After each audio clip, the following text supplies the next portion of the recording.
Johnny Dollar. This is Fred Porter, Johnny. Miniatures. Miniatures? You know those tiny paintings, portraits usually done on porcelain? Oh, yeah, I know what you mean. But I don't think I ever heard of any Reimer collection. There are half a dozen of them stolen from the Reimer galleries in Philadelphia. Cost us something over $20,000 insurance. Never found them, huh? Well, here's the thing. I just got a phone call from Wilbert Reimer. He wants to see you just as quickly as possible. About those miniatures? He wouldn't say, Johnny, but I'll bet on it. And he insisted that you and only you be brought in. Huh. Funny, since I had nothing whatsoever to do with the case. Why not, with your reputation? But I thought you usually had a staff man Plus that took the care. fact that our company investigator at that time was Jerry Pitcher. Jerry Pitcher? Yep. The one who was suspected of complicity in some of the cases he was supposed to be investigating? That's the one. Well, wasn't he suspect in that robbery? Yeah, but neither we nor the police could ever pin anything on him. All we could do was fire him and warn the other insurance companies to look out for him. Fred. Yeah? Any idea where Jerry Pitcher's operating now? Not the least. After the Reimer episode, he simply disappeared. There was talk of his having skipped the country, but nobody was sure of it. I wonder if Reimer suddenly got a lead on him. There's one way to find out. Okay, Freddie, I'll grab the first train.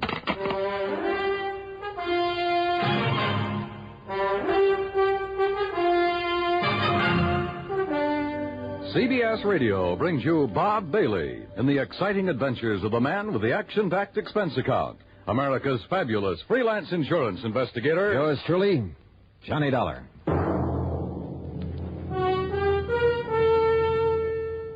And now, Act One of yours truly, Johnny Dollar.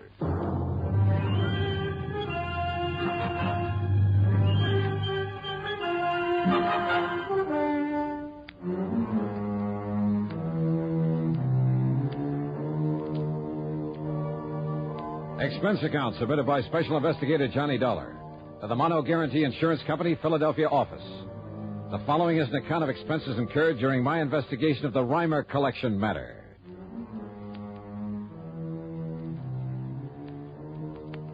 Expense account item 1, $8.25 train fare and incidentals, Hartford to Philadelphia, PA. Item 2, 70 cents for a taxi to the Reimer galleries over on Walnut Street. Mr. Reimer turned out to be short, slightly gray, and very, very British.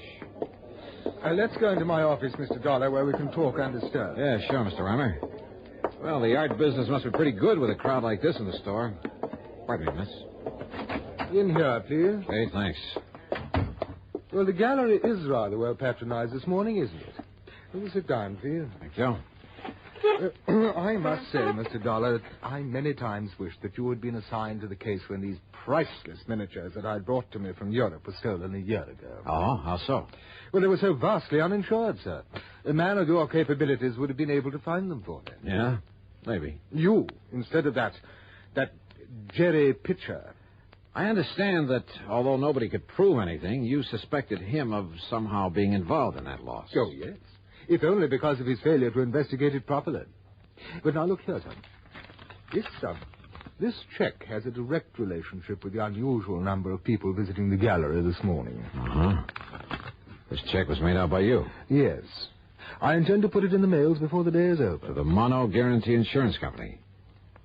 $4,050? The exact amount I received for the loss of one of the miniatures, a genuine Pellegrini.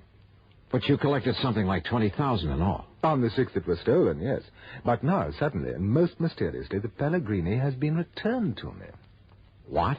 And, of course, the people out there in the gallery, most of them connoisseurs, would be interested in seeing it again, wouldn't they? Yeah, I should think so. As a matter of fact, I've already found a buyer for it. Who? Mr. Charles Cunningham, one of my regular clients. Well, just how did you happen to get this one back? 2 days ago, when I opened the place, I found it lying inside the door, on the floor, under the letter slot for the morning mail. Just lying there?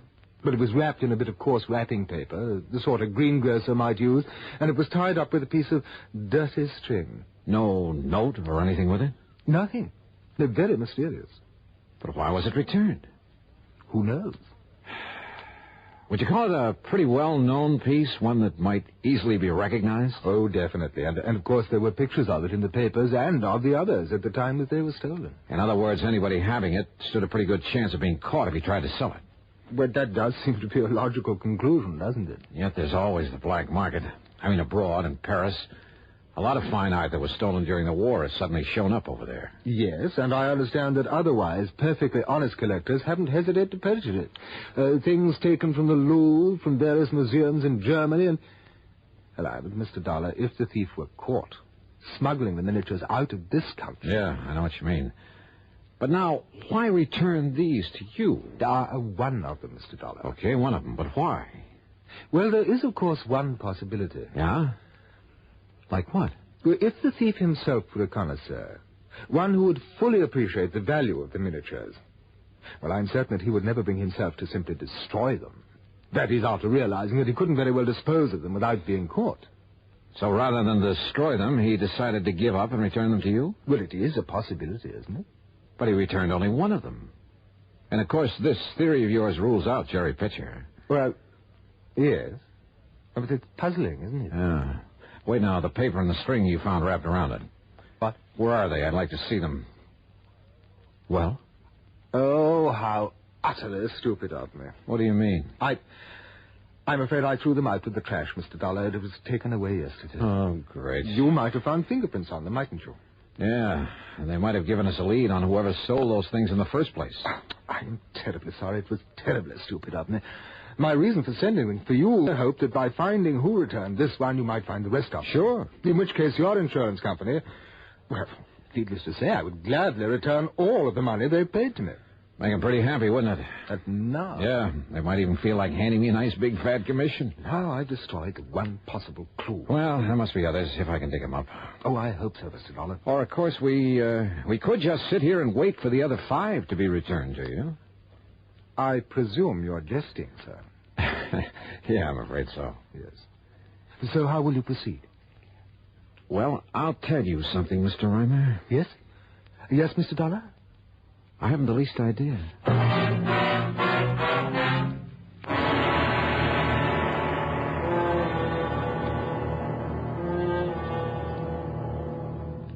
And now, Act Two of yours truly, Johnny Dollar, in the Reimer Collection Matter.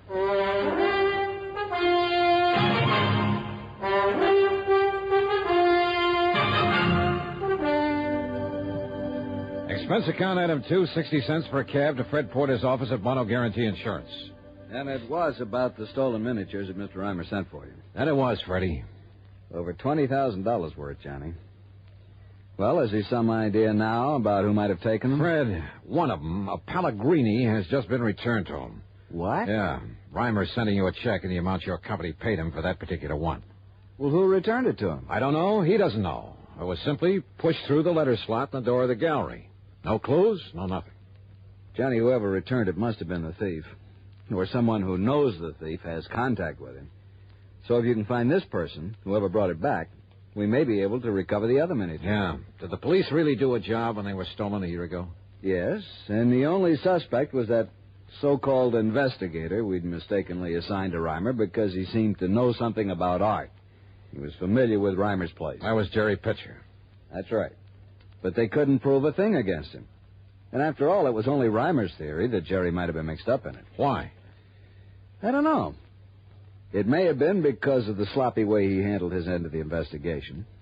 And don't forget, it was about that time we learned that Pitcher's reputation wasn't all that it might have been. Have you got any idea where Jerry might be now? As I told you over the phone, Johnny, there was talk that he'd skipped the country.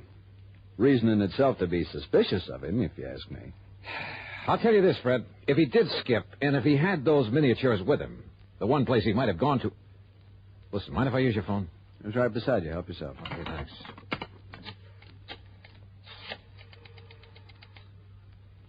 Hello, operator. I want to put through a call to Paris, France. Paris? Johnny... Just take it easy, Freddie, and stay close to this phone so that you can hear.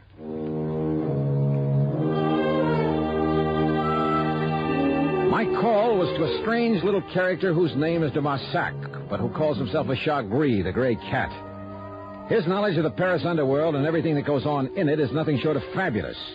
Yeah, because he himself is very much a part of it, of what goes on there. Not a single important work of art could ever hit the black market without his knowing about it. Oh, oui, Monsieur Darlin. This is your dearest friend, Le Chagris. Oldest and dearest friend, huh? But of course. Oh, sure. Now listen to Marsac. I want some information. Maybe you can give it to me. For a small fee, perhaps? Perhaps. say, $1,000 American. 1,000? You're out of your mind.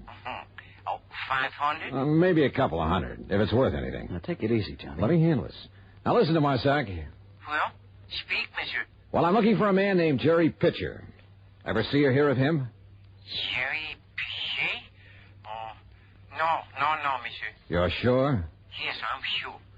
Then what about the Reimer collection of miniatures? Oh, oui. Yeah, there's some tiny paintings on porcelain. Yeah, but of course, they were here on the black market. You get that? I sure did. Go on, Johnny. Monsieur? When, de Marsac? When did you see them? Well, it is important. You kidding? Of course it is. Then you will pay me, 400, perhaps? 200. Now, when? Oh, me. Well, 3 years ago. 3 years ago? When they purchased for the gallery there in the United States. Oh, well, that's a lot of help. But who brought them for the Reimer Gallery? Who purchased them, do you know? Well? Uh-huh. So that is the question. That's right. Well, then 300, perhaps? Oh, it's worth it, monsieur. Okay, 250. Now, tell me who. Well, it was Monsieur Reimer himself. What? Reimer himself bought them there in the black market? Oui, monsieur. Ah, I see. Well, so perhaps it is really worth 400, monsieur? No, on second thought, de Marsac, I'm afraid it doesn't mean a thing. I'll mail you a check. Well, of course, the last time I saw it... What? What's that? Well? Okay, 400. Yeah, it was 6 months ago, June. In June? Oui, June. At the shop of my very dear friend, that scoundrel, that terrible crook, Francois Dubesson, defense. But not for long. What do you mean? Because he could not sell them. They were what you call too hot. Huh? Because they were known to have been so recently stolen from the gallery there in America. Too hot, huh? So whoever had them brought them back here. You see, monsieur? All right, de Marsac. Who was that fence that Dubesson... who was he trying to sell them for? This man Pitcher? Oh, no, monsieur. I told you I never heard of him. Well, who then? Well, alas, I do not know. And with a clever man like Dubesson, well, perhaps for you, my oldest, my dearest friend, and it might take some time and expense. Then no bother, yet. Well, monsieur... Forget it. I'll send you a check. Only you can send it to him, Fred. Save putting it on my expense account. Well, wait a minute, Johnny. If he can find out who was trying to peddle the miniatures over there... Oh, you underestimate Le Chagris. What? If he's seen them, he knows what they're worth. So what? By the time he got that information, you'd have to pay him 1,000, maybe 2. Well, even so, Johnny, if it leads us to the thief and the other miniatures that were stolen... Leads us to him or merely tells us who he is? What's the difference? And I thought you were convinced it's Jerry Pitcher. Well, who else? Why? I don't know. Ask the police. Ask Reimer. Maybe I will. Or maybe I got a better idea. Item 4, $1.50 for a taxi out to the Museum of Art, where I finally ran down one of the curators, a man by the name of Kingman. Well, of course I know the Reimer miniatures, Mr. Dollar. Priceless. And such a shame that they've been lost to the world of art. Stolen. Yeah. Stolen by a fool. How do you mean, sir? Well, I mean the thief would never dare to try to sell them, but such well-known pieces, anyone, anywhere would recognize them, would see that he was brought to justice. Maybe. How much would you say those 6 little paintings are worth? About? 2 or 3 years ago, not very much. But now that their history is known, well, this often happens with works of art, Mr. Dollar. How much, Mr. Kingman? Well, somewhere, I would say, that is, if they're ever found. Yes? Somewhere in the neighborhood of $200,000. You're serious? Well, among them is a body, for instance, and a genuine Pellegrini, yes. A Pellegrini? Pellegrini the Elder. And one of our wealthy collectors, Mr. Charles Cunningham, would pay almost... Listen, do you know where I can find him? I believe I have his address and phone number in my office. Good. Come on. But why all this interest, Mr. Dollar? I'll tell you about it on the way to your office, Mr. Kingman. Item 5, 10 cents for a phone call, only to learn that Mr. Charles Cunningham was out of town for the day. So item 6, $14 even, is for a dinner, a room, and some breakfast at the Bellevue Stratford. Then early the next morning, item 7, another dime for another phone call. Insurance investigator, did you say? That's right, Mr. Cunningham. Well, what can I do for you, Mr. Dollar? Just answer one question, please. How much are you paying the Reimer Galleries for a Pellegrini miniature? You mean the one that was stolen a year ago that has been recently recovered? That's the one I mean. What's the price? Oh. Well, now, I'm afraid that's something. How much, sir? It was a private sale, Mr. Dollar, a confidential transaction, and, Well? I don't know whether you realize it or not, but only recently has the value of those miniatures become... Yeah, I know all about that. How much, Mr. Cunningham? Now, look Or here. would you rather be hauled in as accessory to a fraud? You mean the Pellegrini isn't genuine? Oh, it probably is. But you said I might be involved in a fraud. How much? I'm giving Reimer $20,500 for it. Maybe you'd better call your bank and have them stop the check. Stop. the Thank you, Mr. check. Cunningham. It looks as though my hunch was right. What? Goodbye, sir.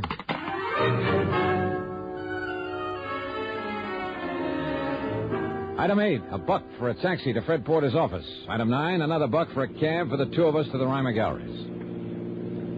Will you please tell me what this is all about, Johnny? Have you got on the trail of Jerry Pitcher? No, Freddie, I haven't even bothered trying. Hey, listen, do you handle all of Reimer's insurance? When are his premiums due? Well, as a matter of fact, a rather large one, slightly overdue now. Oh, why didn't you tell me that? What difference does it make? Well, if business were good for a man like that, wouldn't he keep up his insurance payments? Wonder how much else he owes. What are you getting at? Plenty. Looks like we've arrived, though. You know, you still haven't told me why we've come here to the gallery at the crack of dawn. Yeah, buddy. Now keep the change. Yeah, thanks. See, Mr. Reimer's already opened shop. Johnny? Come on, Fred.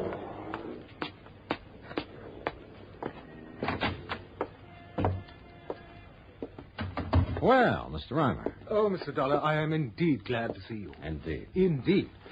Good morning, Mr. Porter. Mr. Reimer? Look here, Mr. Dollar, here on this table. What? Another of the miniatures, a Lombardi. What? Yes, lying on the floor under the mail slot, just like the other that was returned. I can't believe it. Here, let me see. No, don't touch it. And you see, Mr. Dollar, this time I saved the string and wrapper for you. Oh? Why? Fingerprints? Yes, of course. Only I doubt if we'll find any.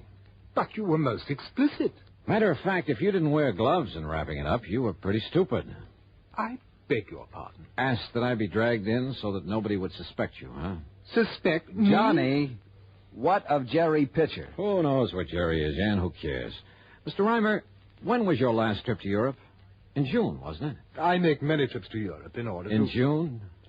Well, yes, it was. But now look here. Let's go back to your office. I want to look at your bank statements for the past year. Mr. Dollar. Or would you rather I just call in the cops? I don't know what you're talking about. Real honest business you've been running, huh? Of course. But you didn't hesitate to buy stolen, smuggled artworks on the Paris black market. Now, look here, sir. I suppose I should have started thinking when you told me those miniatures were considerably underinsured. What? Yeah, because you insured them before their true value really became known. But by the time you did know it, you'd already pulled the fake robbery, collected the insurance on them to keep your business going. Well, now, please. You tried to sell them in Paris then, but they were too hot. That was in June. But you still needed money, didn't you? Well, have I denied So that you had to bring them back. After all, you'd only collected about $20,000 on them. And now you could sell them for $200,000 at least. Is this true? Pretty nice profit, even after you got through returning what you'd collected from the insurance company. Mr. Reimer? And how to get them back? Have them mysteriously reappear one at a time and give out that cock and bull story about the thief not daring to sell them without being caught. Well, Mr. Reimer? Well, do you think, if I produce the others, if I write and sign a full confession, the authorities will be more gentle with me?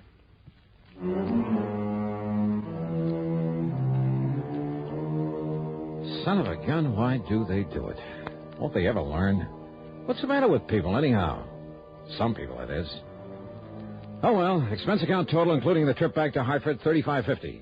And Freddie, don't forget, a nice fee on this one, as well as a check to Le Chagris over there in Paris. Yours truly, Johnny Dollar.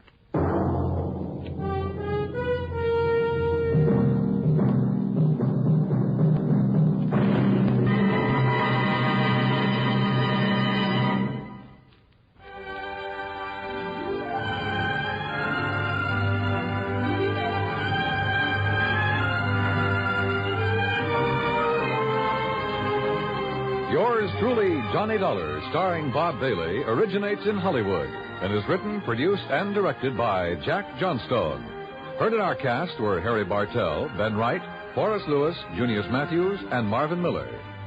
Be sure to join us next week, same time and station, for another exciting story of yours truly, Johnny Dollar. This is Dan Cubberly speaking.